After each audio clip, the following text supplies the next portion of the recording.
What is up? What is up, Cynthia? What is up, Knights? How is everyone doing this morning? It is 9:30 Pacific, 12:30 on the East Coast, about lunchtime for some of us. We've got Jack Settleman, we've got Cynthia Frelund, and we've got an incredible slate of games for Wild Card Weekend. Cynthia, where do you want to start? What excites you most about the 6 football games? I think the game I'm probably like for kind of this like for fun. I think like Bengals and Raiders. Obviously, that one to me seems like that one. I'm really looking. I mean, look, they're all great games. We're really lucky to have like this slate, and then of course the Monday game seems pretty intriguing too because J.J. Watt just returned for the Cardinals, so we've got some interesting notes on that one. But for whatever reason, I don't know. Maybe it's because like my newfound love of Joe Burrow. I don't know, I love that Bengals game. Plus, it obviously speaks to how crazy the ending of that Raiders Chargers games was last. I know we both wanted the tie, but Yeah. we didn't get it. Absolutely. Well, let's start with that game because I want to break down some of the numbers. One number that's really important is it's been over 50 combined years since either one of these teams have won a playoff game. It's been since 1990, which is before the text message was even invented, that the Bengals have won a playoff game. But since you are heavy favorites in this one, are the numbers on or off here? Could the Raiders upset a Bengals team? I don't think that they will, but I think it's going to be much closer than expected because if you look to see the strength of this Raiders team, it's bringing pressure without the blitz. So they're getting so much pressure, one of the lowest blitzing by percentage teams, but the highest amount of pressures. And they've from start to finish of the season. It's not like we have a few games against some crappy opponents where they just had a bunch of pressures and then that number really skewed their average. This is a team that from jump to the end of the season led the entire NFL in terms of pressures and ability to generate pressures. And the Bengals O-line is not good. And Joe Burrow makes up for a lot of the problems there, but it's still he has been sacked and pressured, at a top rate in the league. So that is how the upset would happen if they did. And that's why I think they keep it closer. The last time these two played, since he ended up winning by a nice margin, but it was close in the fourth. And if you look at Burrow's passing chart, that's probably the one that people really need to focus in on. He didn't complete many deep passes. And Nope. since then, he has thrown deep against the Chiefs. He's thrown deep against the Ravens. He's had a ton of success down the field. Where do you think, who wins that again? Will Las Vegas be able to limit that? Or do you think they can open it up and go vertical? I think that they'll be able to open it up and go vertical, not because it's a disrespect to the Raiders secondary, because Casey Hayward, who came over from the Chargers this past season, Casey's great. So the other side, what's happened in these deep passing games in recent weeks is before it kind of started off where it was like a lot of Jamar Chase deep, and then defenses got keen to the Jamar Chase trick, and then they switched it to T. Higgins, and then defenses now have to choose between T. Higgins or Jamar Chase, and then occasionally the Tyler Boyd situation comes into play too. But then in addition to that, like we've had some games where CJ Uzama has been really useful on these shorter passes. So now defenses have to pick their poison. And at that linebacker level or the safety level or the coverage, the kind of area where you have those hybrid coverage linebackers or safeties and they have to come in, that's going to be a problem. So I think it's just they don't have enough weapons to match up with all of the different options that the Bengals have. Totally. All right, let's stay in the AFC North and let's, throw out all the numbers and tell me what Big Ben was doing by at a press conference saying Pittsburgh has no chance. Let's just go out there and have fun. His teammate Najee Harris took exception to the comment. Is this mind games? Is this sarcasm? What did you hear from Ben about their matchup against the Chiefs? I thought that was weird, but I think he's weird, so I guess whatever. I think that like they're trying to play loose. And I think what they're trying to do with that is to say like, the team that doesn't care the most sometimes has a little bit better luck. Like if you feel like you're this total underdog and, you're just like, all right, let's go have fun. It's probably similar to how maybe the Jags are feeling ahead of last week. Like, oh, we can play spoiler to like this team's season. And they did with the Colts. So, I think Ben's just whatever, mind games. I'm not sure. I think the biggest problem that they have is that the thing Ben Roethlisberger does the most is throw quick passes. And the thing that the Chiefs defend the best is the quick pass. So it's just really a bad matchup in terms of what that offense can or can't do versus what that defense can or can't do. Cool. I agree. I think this is going to be a big time blowout for Kansas City, and it's nice to hear that the numbers back that up. Let's take a more holistic approach real quick before we dive into some more individual matchups. Who's the team that the numbers are saying is severely underrated that we aren't thinking about? The Packers are the favorite in the NFC. The Chiefs, even though they're the two, are the favorite in the AFC. Is it a team like Tennessee where the numbers are actually really high on them? Who is it that we're sleeping on? I think that I think it's probably the Cardinals. They're obviously didn't win the division. Interestingly enough, they're getting JJ Watt back. Like I said, DeAndre Hopkins is not gone. For this game, he's not back, but he could be back going forward. And by the way, it's very likely that they would have to play two divisional foes in a row. It's very hard to keep playing these same people and over again for everyone involved, all of the different pieces that they have to figure out. And if you look to see what Kyler Murray's done this season, he's really improved significantly on under pressure passes and against the blitz. Like we're talking like 20% increase in his completion percentage, or 20 percentage points, right? Like not just a 20%, but 20 percentage points that he's increased in his passer rating in both of these scenarios. And so it's going to be hard for a team. I think that, they're a bad matchup for a team. The Packers, I don't know if that's a different story, but they're a bad matchup for a team like the Rams because they do things in very different ways that the Rams defense at the linebacker level is not so great. So if you look to see what they do really well, it's kind of figure out that linebacker level. Yeah, and they've been the best team on the road this season. We just saw the Rams at home. They don't really have a home field advantage. No, I was there. It was you red. Can confirm? Yeah. It was entirely red. Like the man who yells third down and they're like, ugh, and then all these, it was just crazy. Like all the red. There was a lot of San Francisco fans. Yeah, so probably more red in there on Monday night. And Arizona beat them pretty handily in LA earlier in the season. So that's an interesting one out of the wild card spot. But I heard you quickly mention they could play a divisional opponent again. That kind of means maybe San Francisco beats Dallas. Sorry, Dallas fans. Are they on upset alert this weekend? Yeah, that's my second closest upset. I have the Cardinals outright upsetting the Rams, and I have it being a very, very close game between the Niners and the Cowboys. And I think, look, the Cowboys are better suited to play a team that's built more like honestly, more like the Packers than they are a team that's built like the 49ers. I watched that 49ers team, and what they're really masterful at is adjusting in the second half, figuring out how, okay, this is where the holes are in the zone. This is where when they're playing man, this is the man beater that we need to use. And they do really nice adjustments on offense and on defense to do both because San Francisco's defense is very high risk, high reward. They're going to rush and either sack you or you're going to give up they're going to give up a deep pass, right? So interestingly enough, that to me is a very weird combination for a guy like Dak Prescott, who we've seen I had a Midwest accent there, Dak Prescott. I am from the Midwest, but I wasn't expecting that. But it's just it'd be an interesting thing to see. Like if the Niners jump out to a quick lead, it's going to be hard for the Cowboys to come back. Yeah, and probably the coaching mismatch could be the largest gap in all of the games this weekend. I don't think you're a fan of Michael McCarthy, and Shanahan is obviously a really good coach. So let's stay in the NFC real quick. This show is about analytics, so here's the numbers on the Eagles and the Bucks. In win or go home in the last 5 years between Tom Brady and the Eagles are 1-0.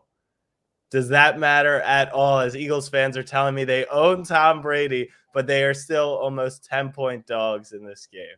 I'm going to ask Eagles fans, who have they beaten with a winning record? I'll wait. I will wait.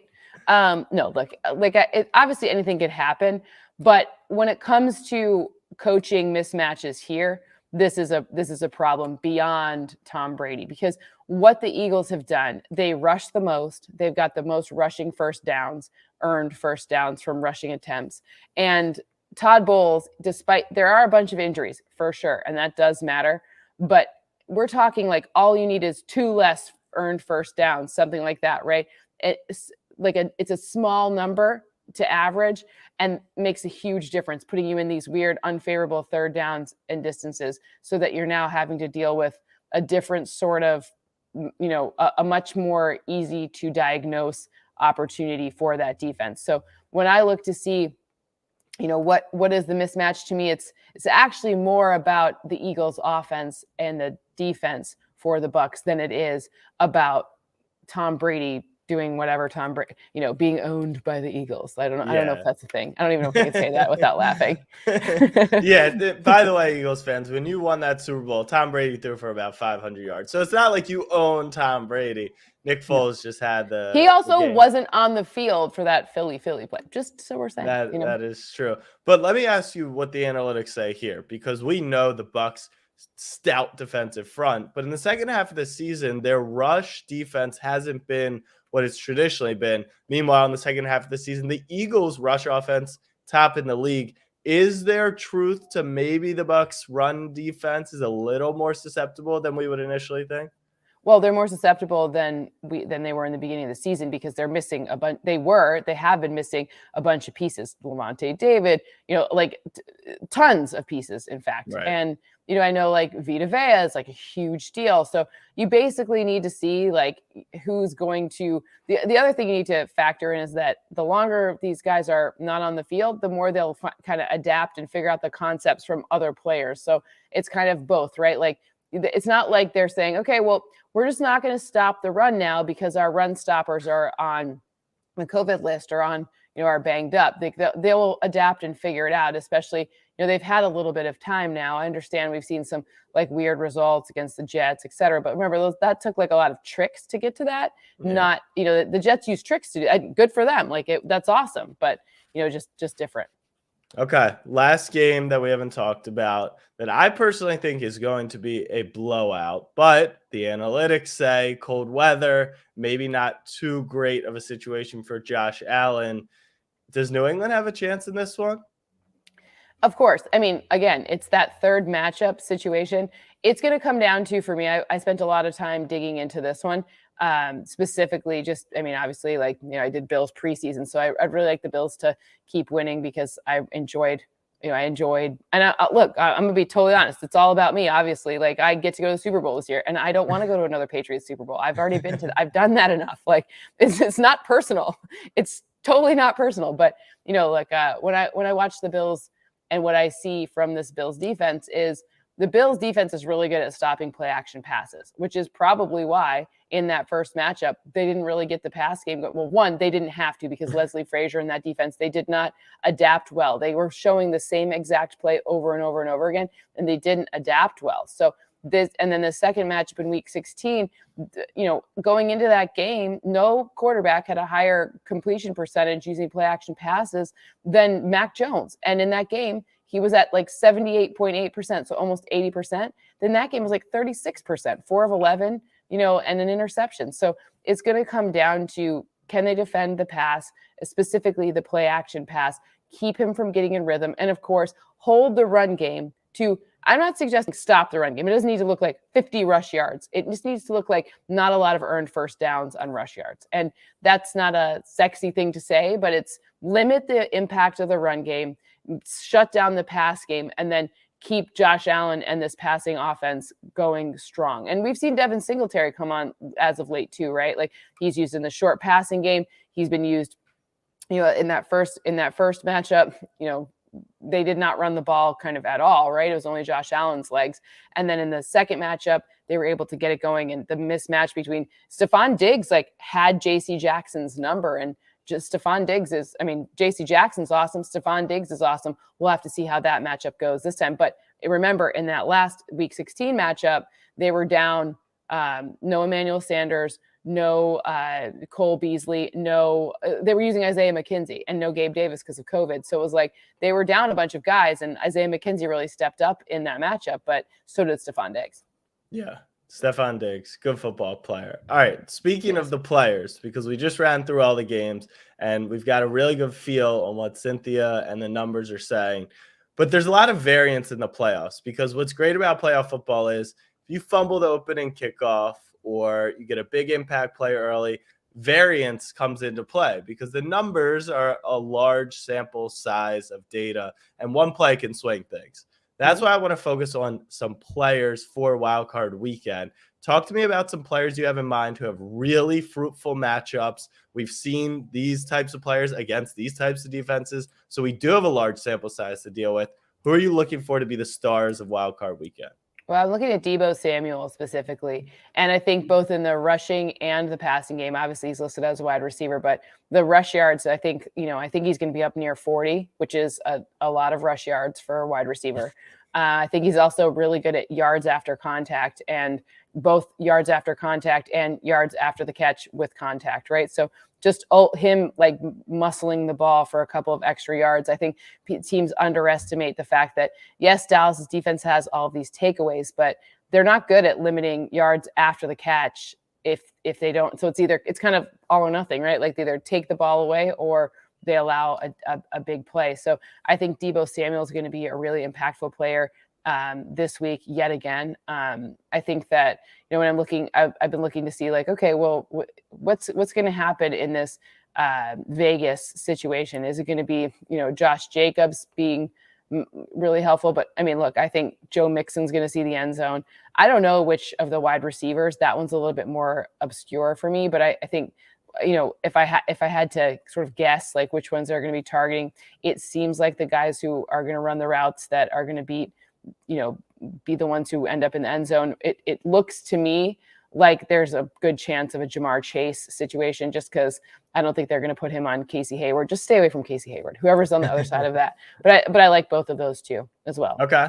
I like a bunch of those picks. I think Jacobs is sneaky. People assume that the Raiders are going to be behind in a bad game script. I don't necessarily believe that. And so if you think it's going to be a close game, he's a sneaky one. How about someone, we always like to talk positively about these players, and I think Deebo's going to go off as well. But who's someone that has a really bad matchup that maybe won't have the wild card weekend we anticipate? I saw a number for Ben Roethlisberger that at 1.5 passing touchdowns, and I think that's too many. I think he's going to have maybe one. Wow. I think Ben Roethlisberger in this, like I told you, quick passes that's all he's doing. He's actually not super effective with them. He just has so much volume in it that he's getting a lot of yards based on the volume alone. So I think less than 1.5 touchdowns for him, passing touchdowns, is a really strong play. I don't really like I don't know if Najee Harris is healthy. Right. I don't know what's going on with that. If Najee Harris is not healthy, it could be even weirder. So you never exactly know with that one. Okay. All right. So Ben's not going to have the weekend. I'm trying to think if there's any other stars. You expect Kupp to be effective this weekend. You expect some other players like Stephon Diggs to be effective. What about, you mentioned that matchup. He kind of got J.C. Jackson the first time in the wind, in the cold. Against Belichick in the playoffs, we know he takes away the number one option. Stephon Diggs, rank your rating on him this weekend.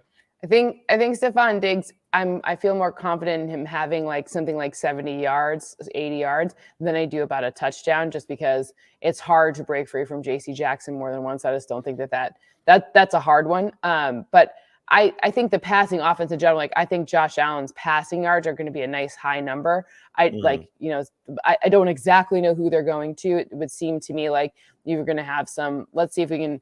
Last year, Cole Beasley was his favorite third down option, and it really hasn't materialized like that this season. However, playoffs sort of give you back your best outlet, and perhaps this is the time where we see that Cole Beasley becomes more of that third down option again.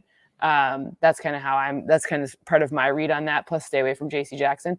So I like that one, and I do think Cooper Kupp is useful in this matchup. However, I don't think it's going to be like over 100 I think it's going to be like in the 90s, not over 100. Yeah. Cooper Cup has been awesome this year. Let's get some questions in the chat, whatever you want Cynthia to answer for Wildcard Weekend. In the meantime, two teams we haven't talked about because they're lucky enough to not participate in the festivities this weekend. What is the deal? What do the numbers say about Derrick Henry's potential return for the Titans? Does he make that big of a difference? As big of a difference as the media likes to say he does? I mean, they were pretty effective at rushing without him, but I do think that, he makes a pretty significant difference. Now, here's my question. Can you guarantee to me that he's 100% healthy? Like, what are we talking about here, right? That's the hard part, because this isn't a position where, like, if he's feeling not as strong as he usually does, what Derrick Henry does is he just runs right through people, and he's just so massive, and that, he gets all of that weight going. So I don't know. I mean, yes, he does make a big difference, but I don't know if it's a huge difference. I don't think it's the difference between the Super Bowl and not the Super Bowl. I think it really helps, but I'm just more worried about their secondary, because I've seen them just get torched in the passing game. So I guess, we'll have to see. And of course it's helpful, but if Derrick Henry is 100% healthy, I think that does help limit the potential for other teams to have possessions, and that does help. But if their secondary is the key to me, their secondary is the entire key to the postseason for them.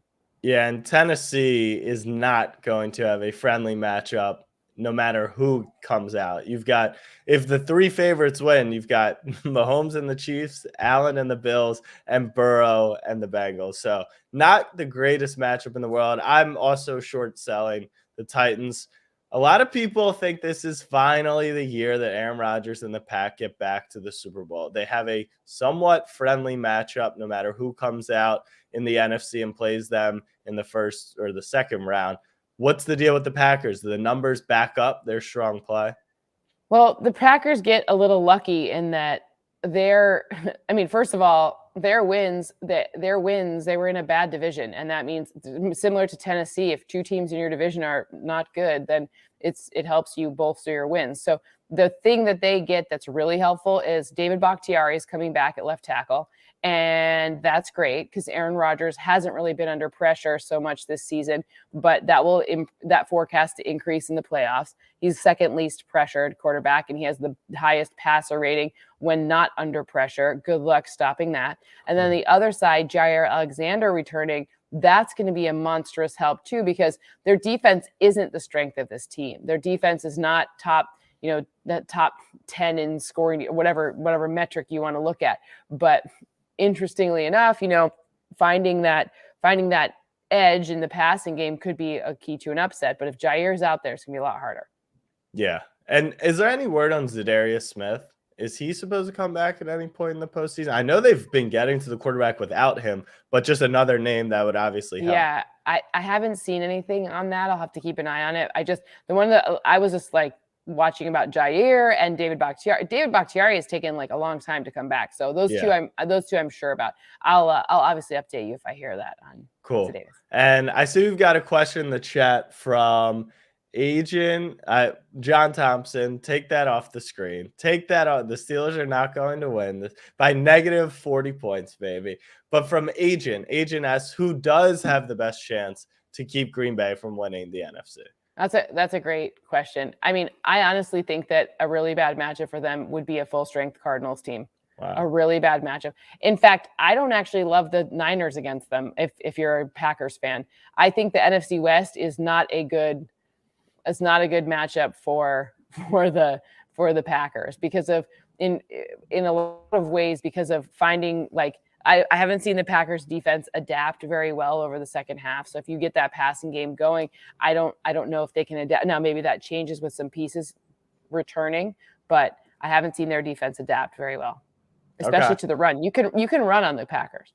Absolutely. I know when I was watching the Ravens play them, they had success. We've seen other teams have a ton of success against them on the ground. And that's what those NFC West teams have been doing this year. They've been getting production. I think James Conner, I don't normally put a lot of stock in running backs. Like you said, Henry coming back, how much does it really make a difference? but Connor's been sneaky, really, really good, not just in the scoring department overall. So I agree. One of those NFC West teams could give them troubles. Let's do one final question. In honor of John Thompson, we're going to borrow Jigga's question. Besides the Steelers, who are going to lose by 30 points, who is the biggest blowout this weekend besides Pittsburgh losing to the Chiefs? I think it's going to be the Eagles.